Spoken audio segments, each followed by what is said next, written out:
Hey, welcome to Being Classy. My name's Peter. In this video, I'm going to show you how to insert and format page numbers in Microsoft Word. Now, I'm using Microsoft 365 on a MacBook. If you have a different version of Microsoft Word or a different operating system, the buttons and toolbars might look a little bit different, but the basic steps are still the same.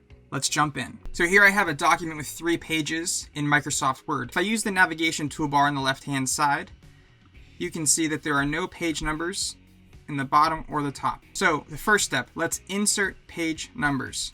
If you go to the top left corner and click on Insert, on the right-hand side of that toolbar, you'll find page numbers. You can click on the little caret down and click page number. Now, this is the standard default insert page number that comes up on my screen at the bottom of the page on the right-hand side and to show the number on the first page. So let's start with that. Now, if you go through, you can see the bottom of my first page has a number 1, number 2 on the second page, and 3 on the third. Now, let's say you wanted to do that a little bit different. Still on the Insert tab at the top, on the right-hand side, click on Page Number. Click on Page Number again.